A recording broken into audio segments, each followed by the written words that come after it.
विश्वभर मानवाधिकारको अवस्था कस्तो छ, मानिसहरू कहाँ कसरी बसिरहेका छन् र सबैभन्दा ठूलो महत्त्वपूर्ण जुन अङ्ग हो जसले आम नागरिकको मानवाधिकारको संरक्षण गर्नुपर्छ त्यो भनेको राज्यले कुनै पनि देशमा, कुनै पनि विश्वको कुनै पनि ठाउँमा राज्यले आफ्नो आम नागरिकको अधिकारको संरक्षण कसरी गरिरहेको छ भनेर सधैँभरि नियाल्ने एउटा संस्था एमनेस्टी इन्टरनेसनल, जसको चाहिँ हरेक प्रतिवेदनले अलिकति महत्त्वपूर्ण अर्थ राख्छ।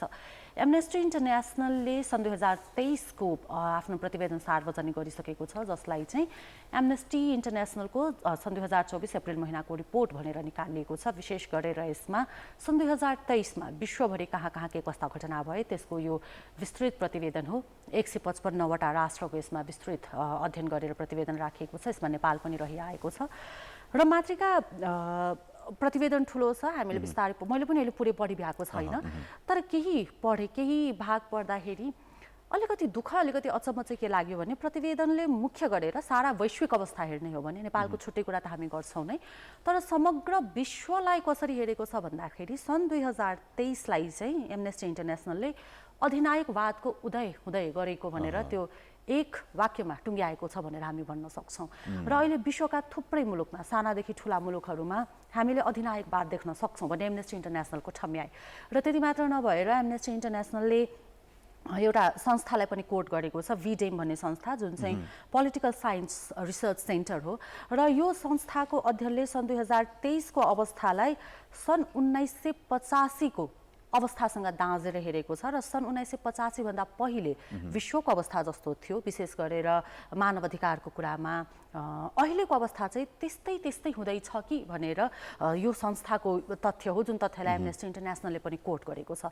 र एउटा कुरा हामी अहिले सम्झिहालौँ, जब हामीले सन् 1985 को कुरा गर्छौँ, सन् 1985 भन्दा पहिलेको अवस्थाको कुरा गर्छौँ, त्यो अवस्था भनेको कुन अवस्था थियो भन्दाखेरि विश्वयुद्ध, जति बेला चाहिँ जर्मनीमा बर्लिन वाल ढल्दै थियो, जति बेला नेल्सन मण्डेलाहरू स्वतन्त्रता सङ्ग्रामका लागि वा यो समान हकका लागि सङ्घर्षरत थिए र कारागारमा थिए होइन, त्यो बेलाको अवस्था बिस्तारै बन्दैछ कि भन्ने विभिन्न संस्थाहरूको ठम्याइ हो। यो सुन्दै कस्तो जिउ सिरिङ्ग हुँदैन? एकदमै यो एमनेस्टीको रिपोर्ट सरसर्ती यसको सार हेर्दाखेरि हामी त पछाडि पो फर्किँदैछौँ कि जस्तो पनि देखायो होइन। विशेष त मानवाधिकारको क्षेत्रमा कति धेरै विकास भएका छन्, कति धेरै परिवर्तन भएका छन्, प्रविधिमा, विकासमा होइन, थुप्रै हिसाबले परिवर्तन हुँदाहुँदै पनि मानवीय विकासमा, मानवले मानवलाई गर्ने व्यवहारको कुरामा, मानिसले मानिसलाई स्वीकार्ने कुरामा, प्रेम गर्ने कुरामा, अथवा सर्वस्वीकार्यताको विषयमा, मानवाधिकारको रक्षा गर्ने कुरामा चाहिँ सायद यही परिवर्तनको हिस्सेदार बनेका विश्वका, भनौँ न, विश्वलाई चलाउने, चलायमान बनाउने विश्व राजनीतिका हस्तीहरू, विश्व राजनीतिका हस्ती मुलुकहरू चाहिँ सायद चुके कि जस्तो देखिएको छ स्नेहा। यसले चाहिँ अब एमनेस्टी इन्टरनेसनलले प्रष्टसँग भनेको पनि छ कि थुप्रै हिसाबले विशेष गरेर महिला, बालबालिका, ज्येष्ठ नागरिक, सीमान्तकृत समुदायहरू चाहिँ थप मारमा परिरहेका छन्। यो थुप्रै हिसाबले परिवर्तन भइराख्दाखेरि चाहिँ तिमीले अघि भने जस्तै 1985 भन्दा अगाडिको विश्वमा चाहिँ पुगेका छन् ती सीमान्तकृत, जसको लागि चाहिँ मानवाधिकार सुनिश्चित हुनु पर्थ्यो, ती नागरिकहरूको, ती व्यक्तिहरूको अधिकार चाहिँ झन् कुण्ठित हुँदैछ, झन् खोसिँदैछ जस्तो रिपोर्ट चाहिँ सन् 2023 को समीक्षात्मक रिपोर्टमा सार्वजनिक भएको छ।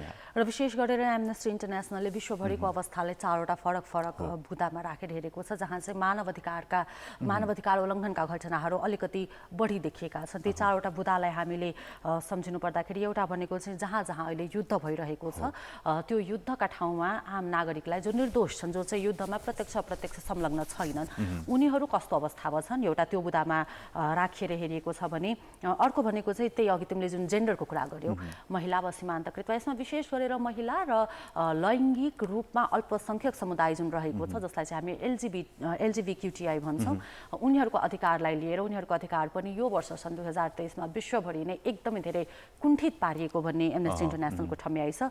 र त्यस्तै तेस्रो महत्त्वपूर्ण मुद्दा, जुन मुद्दामा नेपाल पनि पढ्न आउँछ, तेस्रो महत्त्वपूर्ण मुद्दा भनेको यो चाहिँ इकोनोमिक क्राइसिस जुन अहिले विश्वभरि रहेको छ, विशेष गरेर कोरोना कालपछि इकोनोमिक क्राइसिस, र अर्को भनेको यो वातावरणीय ह्रास जुन छ, पर्यावरण र वातावरणमा ह्रास, जसलाई हामीले अगेन एन्ड अगेन यो जलवायु परिवर्तन भनेर जोडिरहेका हुन्छौँ। यी कुराहरूको मारमा त्यस्ता मुलुकहरू वा त्यस्ता मानिसहरू पढ्नु जो चाहिँ यसको कन्ट्रिब्युटर नै छैनन्। यो कुरा चाहिँ महत्त्वपूर्ण तेस्रो बुँदामा राखेको छ र यसलाई पनि एमनेस्टी इन्टरनेसनलले एक किसिमले मानवाधिकारको हनन भएको भन्ने कुरा गरेको छ भने अर्को महत्त्वपूर्ण बुँदा आर्टिफिसियल इन्टेलिजेन्स वा प्रविधिसँग जोडेर राखिएको छ र सन् 2023मै पनि टेक्नोलोजीका कारणले विभिन्न किसिमका थ्रेटहरू विभिन्न किसिमका डर वा शङ्काहरू उत्पन्न हुँदै गएको भनेर एमनेस्टी इन्टरनेसनलको ठम्याइ छ। विशेष गरेर एआई आर्टिफिसियल इन्टेलिजेन्स र यो प्रविधि भनेको हामीले त अब दिनानुदिन यसमा झनै विकास नै गर्ने हो र विकासको चाहिँ पछाडिपट्टिको यो मोडलमा हामी पछाडि आउनु स्वाभाविक पनि होइन, हामी अगाडि नै बढ्नुपर्छ। तर हामीले प्रविधि सँगसँगै अगाडि बढिरहँदाखेरि जुन आधारभूत मानव अधिकारका कुराहरू छन् त्यसको संरक्षण कसरी हुनुपर्छ भनेर एउटा महत्त्वपूर्ण प्रश्न पनि एमनेस्टी इन्टरनेसनलले उठाएको छ। यी चारवटा बुँदा विशेष गरेर यसपटकको प्रतिवेदनमा समावेश छन्। एकदमै यो चाहिँ अब 155वटा मुलुकका विभिन्न खालका अवस्थालाई चाहिँ एमनेस्टीले अध्ययन गरेर यो प्रतिवेदन सार्वजनिक गरेको हो। त्यसमा तिमीले भन्यौ नेपाल जस्ता भनौँ न थुप्रै हिसाबले चाहिँ यो विकृत परिवर्तनमा योगदान नपुर्याएका मुलुकहरू पनि चाहिँ आक्रान्त बनिरहेका छन्। विशेष गरेर जलवायु परिवर्तनको गम्भीर असरबाट चाहिँ नेपाल लगायतका मुलुकहरू चाहिँ असरमा परिरहेका छन्। थुप्रै दुई मुलुक बीचको द्वन्द्वको प्रताप अथवा त्यसको चाहिँ प्रभावमा पनि छिमेकी मुलुकहरू परिरहेको अवस्था छ हैन। रुस युक्रेनको युद्धले सारा विश्वकै अर्थतन्त्र ध्वस्तको अवस्थामा पुग्यो हैन। त्यसको मारमा पक्कै नेपाल पनि पर्यो। नेपालमा पनि आर्थिक मन्दीको अवस्था सिर्जना हुन सक्छ भन्ने त्यो सम्भावना देखियो। चरम आर्थिक वृद्धि के अरे मूल्य वृद्धि भयो, महँगीको चपेटामा हामी पर्यौँ। थुप्रै हिसाबका आयात निर्यातका कुराहरूमा त्यो युद्ध बाधक बन्यो। उता इजरायल हमासको कुरा गर्ने हो भनेदेखि अरू थुप्रै मानवाधिकारका यो त आर्थिक मात्रै होइन मानवीय चाहिँ थुप्रै किसिमका मानवीय आयामहरूमा चाहिँ आघात परेको छ त्यहाँ इजरायल हमासको युद्धको कुरा गर्ने हो भनेदेखि। यस्तै अरू थुप्रै विषयहरूमा चाहिँ विभिन्न किसिमका युद्ध विभिन्न किसिमका चाहिँ अस्वाभाविक परिवर्तनले गर्दाखेरि चाहिँ यो मानवाधिकारका कहीँ न कहीँ उल्लङ्घनका घटनाहरू बढेको भन्ने प्रतिवेदनले देखाएको छ। तिमीले भन्दै थियौ आर्टिफिसियल इन्टेलिजेन्स यो पनि हुन त हामीले प्रविधिको विकास गर्नुपर्छ, प्रविधिलाई अँगाल्नुपर्छ। तर प्रविधि विकास भयो भन्दैमा सबै प्रविधिलाई अँगाल्ने त भन्ने गम्भीर प्रश्न पनि एआईको बढ्दो प्रयोग या दुरुपयोगले देखाइरहेको छ। अहिले कतिपय यसो हामी सामाजिक सञ्जाल हेर्ने हो भनेदेखि नि एआईद्वारा जेनेरेट गरिएका भिडियो अडियो सुन्दाखेरि चाहिँ हामी आफै भ्रममा परिरहेका हुन्छौँ क्या। लगायतका थुप्रै खालका कुराहरूले चाहिँ एआई पनि एउटा एकदमै गम्भीर प्रभाव पार्न सक्ने अस्त्रको रूपमा देखा परेको भन्ने चाहिँ प्रतिवेदनले देखाएको छ। पनि र जुन चारवटा फरक फरक बुँदाको हामीले कुरा गऱ्यौँ त्यसमा आर्म्ड कन्फ्लिक्ट अर्थात् जहाँ जहाँ युद्ध अहिले भइरहेका छन् फरक फरक देशका बीच वा एउटै देशमा पनि फरक फरक समूहका बीच कहीँ चाहिँ सरकार र अन्य विद्रोही सङ्गठनका बीच यी सम्पूर्ण जुन पहिलो बुँदा रहेको छ यी कुराहरूमा विशेष गरेर चर्चा पक्कै पनि रसिया र युक्रेनको गरिएको छ, इजरायल र हमासको गरिएको छ। र मात्रिका कति डरलाग्दो तथ्याङ्क छ भने यो अक्टोबर 7 का दिन पहिलोपटक हमासले आक्रमण गरेको थियो र त्यसपछि जुन युद्ध सुरु भयो त्यति बेला लगभग 1000 जति इजरायली नागरिक मारिएको भन्ने प्रतिवेदन थियो भने त्यसपछि जुन इजरायलले यो बदला लिने हिसाबले जब जवाफी कारबाही थाल्यो त्यो जवाफी कारबाही झनै आलोचनात्मक बनेको छ। र एमनेस्टी इन्टरनेसनलको प्रतिवेदनमा पनि हमासको आक्रमणलाई निकै निन्दा गरिएको छ भने त्यसपछि जुन इजरायलले कदम उठायो त्यो कदमको झनै ठुलो निन्दा गरिएको छ।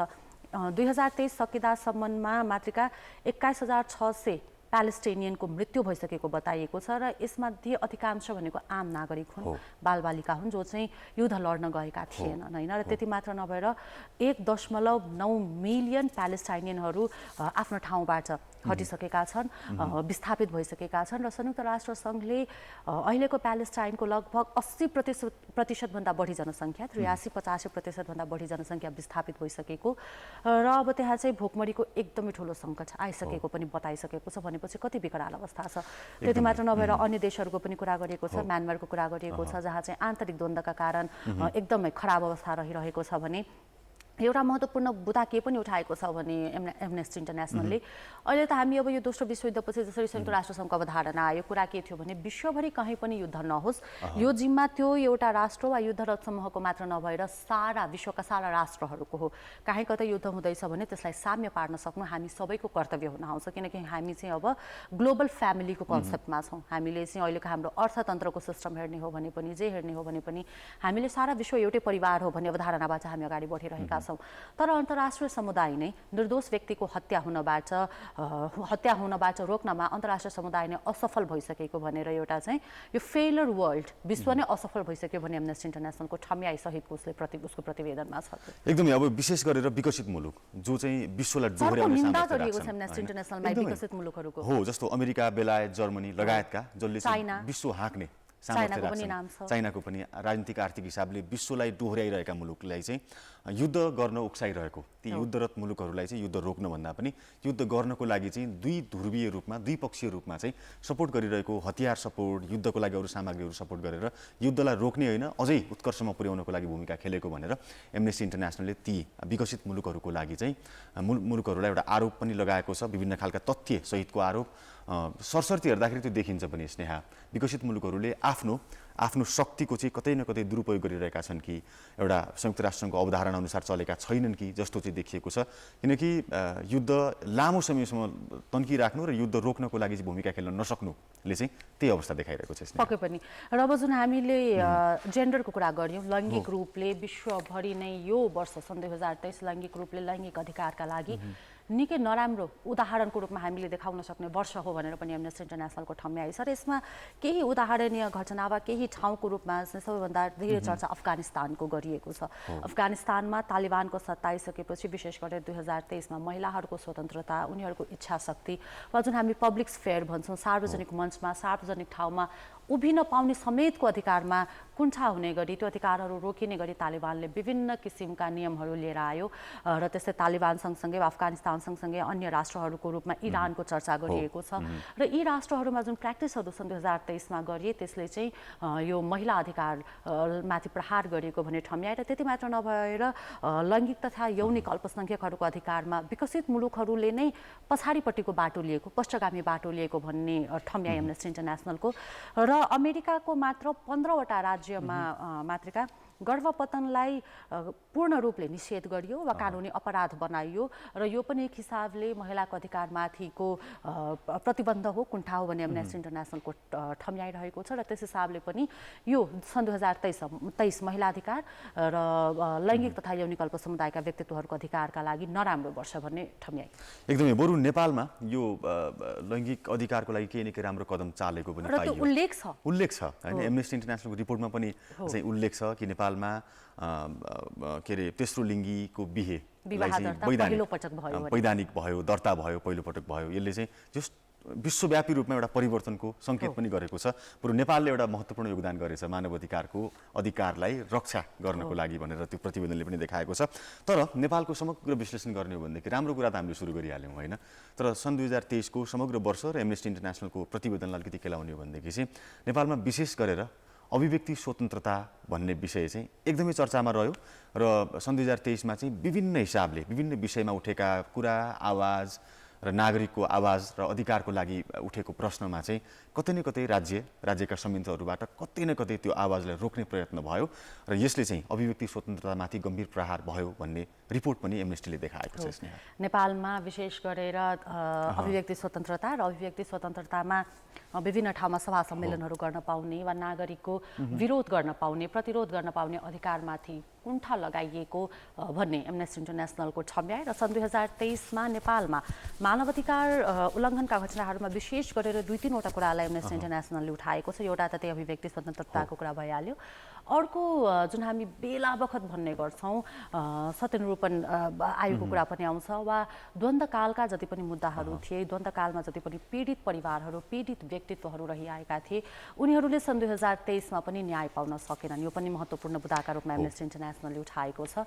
र 10 वर्ष जुन हाम्रो युद्ध थियो त्यस युद्धका पीडितहरू अहिले पनि पीडित छन्। सन् 2023ले फेरि उनीहरूलाई निराश्ने बनायो भने अर्को एउटा महत्त्वपूर्ण मुद्दा चाहिँ के उठाएको छ भने जुन हामी प्रहरीको हिरासतमा गइसकेपछिका यातनाको कुरा आउँछ, गैर कानुनी यातना जुन हामी भन्छौँ, र त्यहाँ पनि स्टेटले राम्रो कदम चाल्न नसकेको। सन् 2023मा पनि प्रहरीको हिरासतमा वा प्रहरीले अमानवीय व्यवहार गरेर केही मृत्यु भएको र त्यसमा चाहिँ स्टेटले राम्रो रेस्पोन्स नदिएको भन्ने महत्त्वपूर्ण ठम्याइरहेको छ एमनेस्टी इन्टरनेसनलको नेपालको सन्दर्भमा।